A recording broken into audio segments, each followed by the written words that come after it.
Hi, welcome back to the Red Effect podcast by Red Star. Today I got two really good agronomy guys with me. John Person, who's our senior agronomist, and Ryan Mullenhoff, who is our owner, salesman, / does everything at Red Star. Janitor. How's everybody this morning? We're good. I'm good. Excellent. Topic today is nitrogen.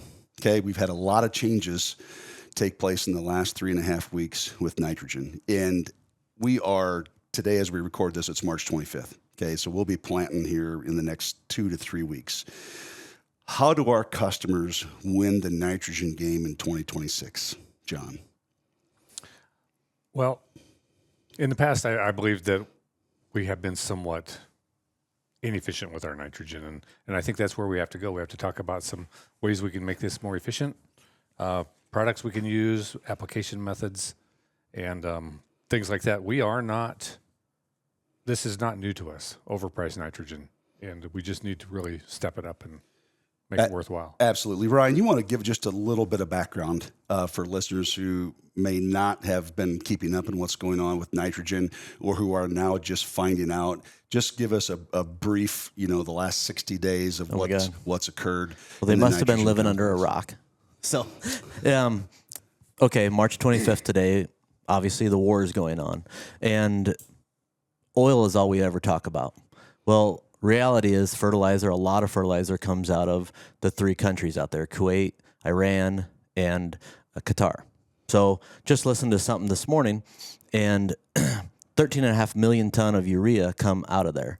If you figure that out backwards on 155 pounds of nitrogen, that is an average use of a corn plant, it's 80 million acres that are affected. Wow. So in a short time, yes, urea and all these other ones took drastic jumps short term, but is it, like John said, is it the highest it's ever been? No. So, but do we have to deal with it today? Yeah, absolutely. Yeah, and that's mainly urea. And in the United States, we actually import a lot of urea into the U.S. Anhydrous, UAN, we're pretty self-sustaining. But on urea, the reason this has become such a big issue is because of the amount of urea that gets imported into the U.S. and then railed all across, the great land. Well, we live in such a world-driven society today as opposed to just a localized as just the United States. Everything that happens affects us in a big way. Absolutely. So let's dig into, we're just coming into planting season, okay? Applications of nitrogen are going to be starting here pretty quick. Let's talk about how is nitrogen lost in the soil? How is it lost to volatility? John, let's start with that and kind of what the big issue is and how do we fix it and how do we protect that nitrogen in 26? Well, nitrogen in our air is a large percentage of nitrogen, and it automatically wants to go back to where it come from, to where it's easiest to get to, the law of least resistance, get back into the air. And that's volatilization. Anytime you have water standing, you'll have a lot of volatilization because it just automatically moves that way. The oxygen's not there. It has to go someplace. The other one is leaching, going down. If it's dry, we're going to see a little less leaching. If we have big rains again, we see more. So that's kind of our two major losses that we have. Okay. And here in Nebraska, one of the reasons why leaching is such a big deal is because of the amount of irrigation we have. So that's not just something you manage right up front, but that's something that you manage season long, right? That's correct. And your soil, whether you're sandy or not, whether you're saturated or not, is the biggest things to watch. Overwatering leaches out more nitrogen than we can ever imagine. Right, through denitrification, which I don't think we talk enough about in those situations. So Ryan, as we go towards spring here, we're going to start doing a lot of UAN applications with herbicide, and that nitrogen is going to be laying on top of the ground. Let's talk about some of the Red Star branded products we have that would fit into that situation to help basically eliminate or reduce that volatility loss of that nitrogen. Sure. So we have StarGuard, which is an NBPT and a DCD. So it's going to protect above and below. That's tried and true.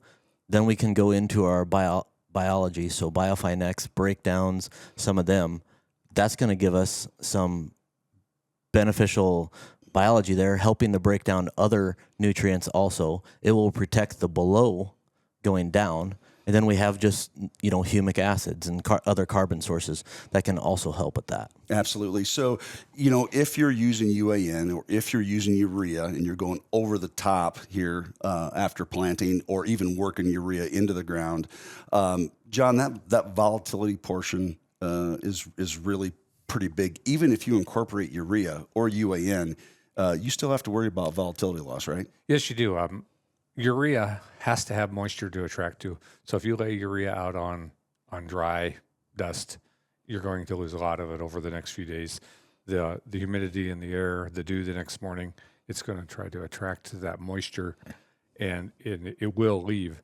The thing I like about StarGuard, BPT and DCD, is the old stabilizers would stop the biology from breaking it down. This does not hurt the biology. So it's a much better process in today's world than it used to be in the N-Serve days. Absolutely. And I would like to point out, we did testing on this a couple of years ago of all our different nitrogen inhibitors and whatnot. And I think a lot of the audience, there's a lot of people that don't use nothing. And does this work? Absolutely. I think we've seen a 23 bushel increase on same application rate nitrogen. So we can get by with putting less nitrogen on, but let's protect what we have. We're not going to spend any more money, most likely less money, but we're protecting all of our nitrogen. Not last year, but the year before, I did some deep sampling in 6-inch increments, tried to watch where the nitrogen went when we had all that rain. And the StarGuard was amazing as far as how it kept the nitrogen someplace as opposed to being totally gone. Absolutely. Looking at the old way of doing things, right? We used to apply nitrogen and probably over apply nitrogen more as an insurance policy. But as we look at it today, we talk more about nitrogen use efficiency. And John, kind of the old adage that we all learned, when we were in high school and college is it takes 1.2 pounds of nitrogen to raise a bushel of corn.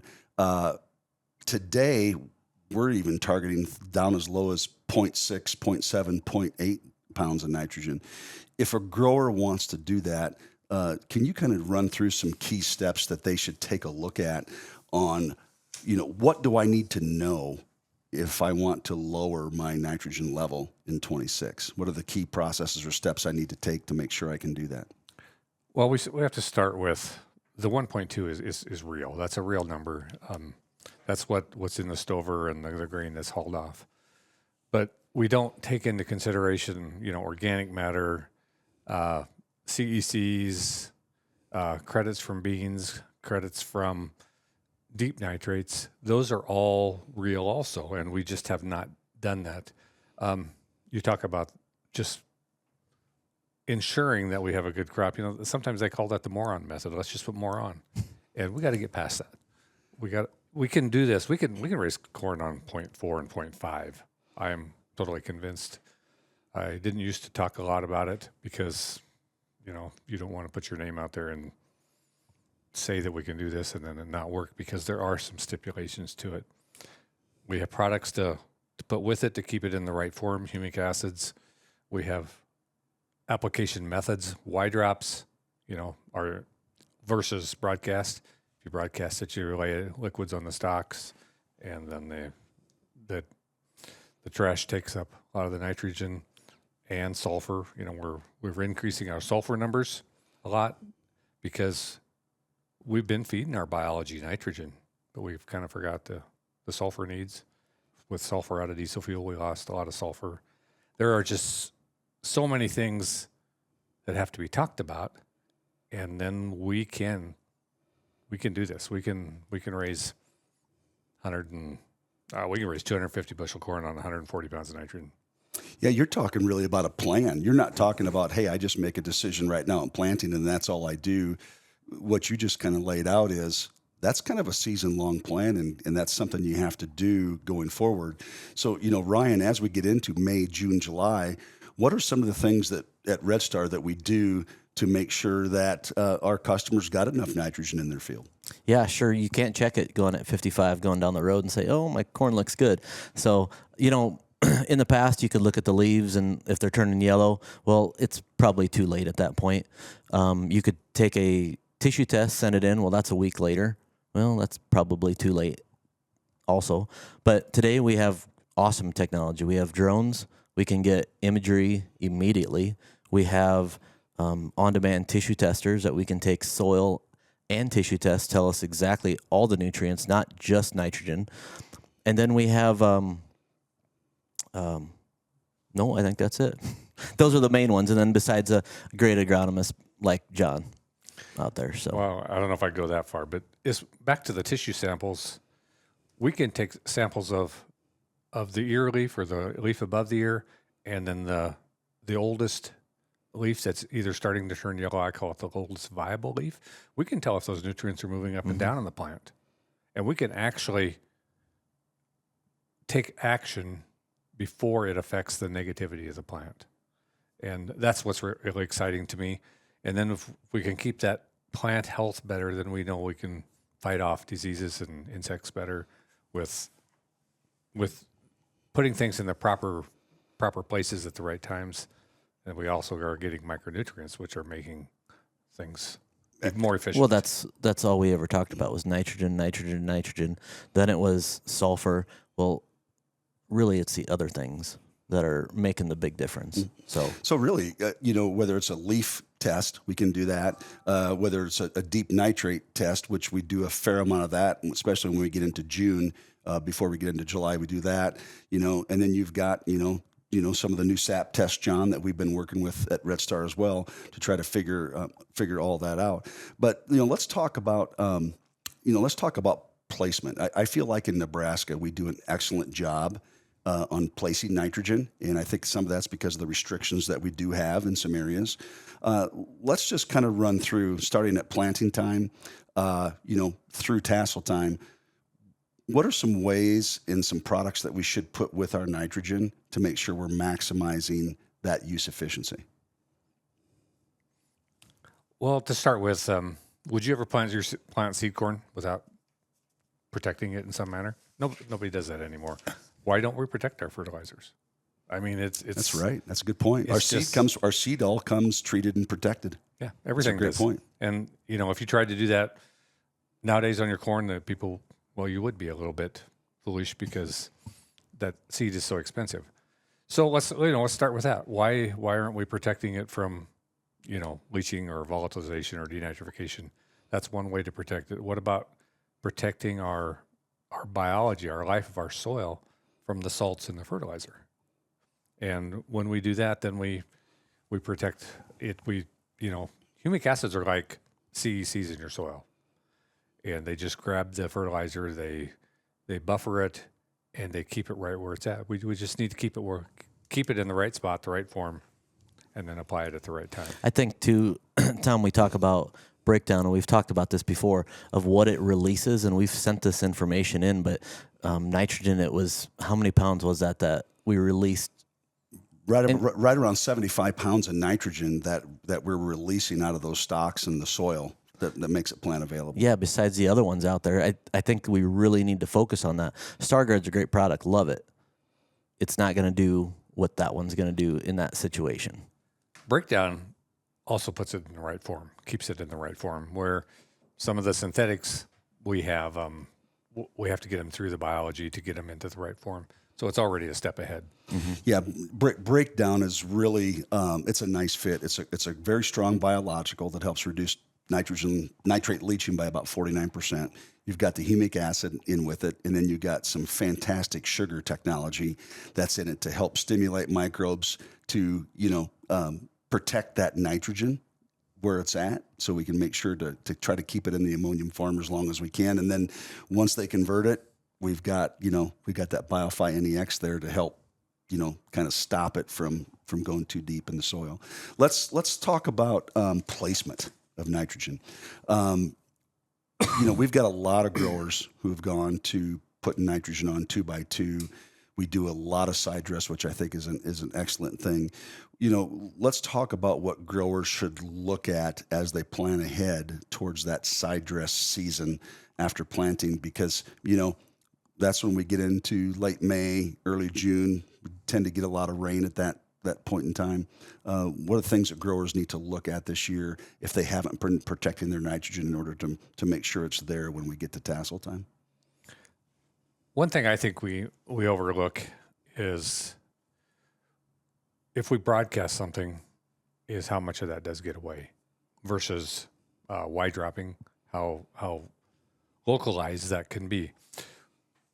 Let's say You remember when Fred Bilo was here? Banding. That's all he ever talked about the whole time. So that was, it's true. Not just broadcasting. Like, just think about that. Throw a 5-gallon bucket and it goes everywhere. Well, the plant's mouths are right here, not over here. I think Fred said, 90% of your roots are in a 6 by 8 inch square box in that soil, and those are the primary ones that are taking they in water touch, and nutrients. less than 1% of the soil? They touch less than 1% of the soil. So that's, sorry, John. No, But and also when you get a small rain, a 1/4 inch rain or a 1/2 inch rain, if you have rain gauges set out, the majority of the moisture goes right next to the plant, and that's where the roots are. The moisture falls between the rows, and if that's where you have all your nutrients, the efficiency goes way down.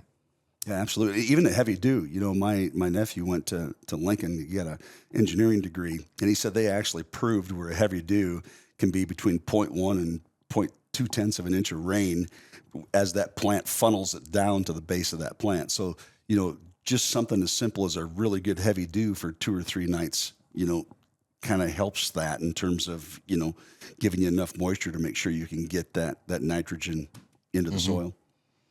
And when a corn plant starts to fill the grain, the root production slows way down to almost stops.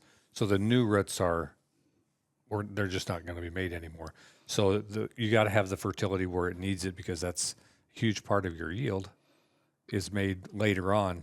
And if you have, especially in the dryland areas, if you've dried out the top 1 inch and that's where all your nutrients are, they're not going to come back. Yeah, I think one of the points Fred made a year ago when we had him out, he says, nitrogen moves vertically. It moves down. It moves up, it'll volatilize, it'll move out, but it moves down. And so I think that's where all the work he's done on placing fertilizer makes sense. You can use less if you're placing it next to the plant to where the roots can get it versus, if we side dress it in the middle of the row, we're putting more on because there's a percentage of that nitrogen that the plant's probably not gonna get to.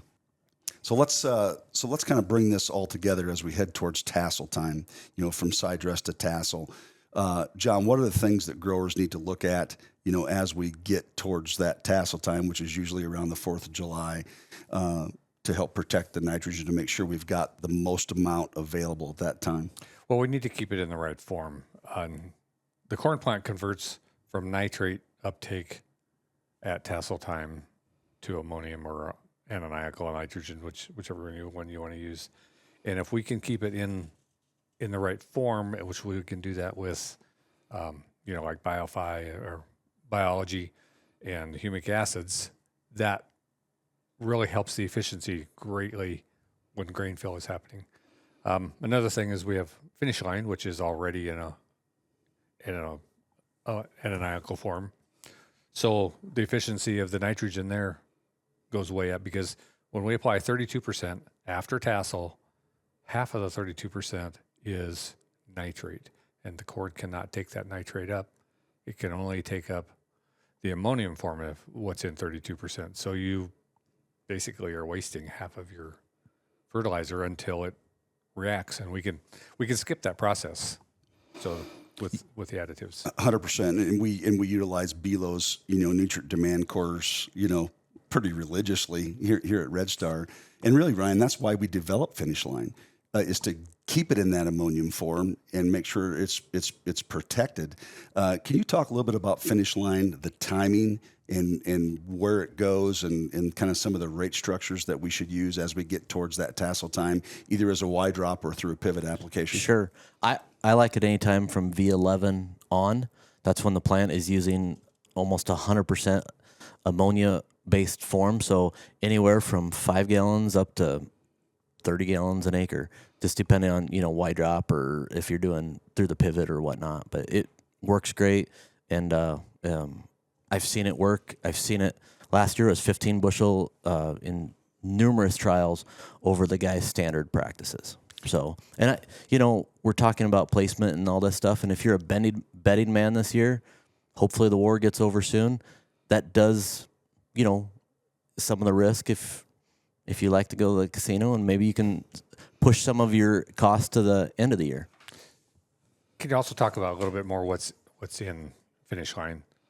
And because we really need to talk about other nutrients that we put with all this to make the efficiency of the calcium and the potassium and the nitrates and the molybdenum, and we got to get it all to come together.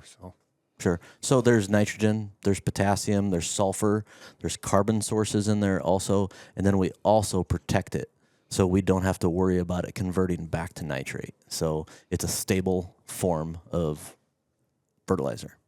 To me, that's just as important, if not more important, than the nitrogen is what is all in it and how we're trying to get that into the plant.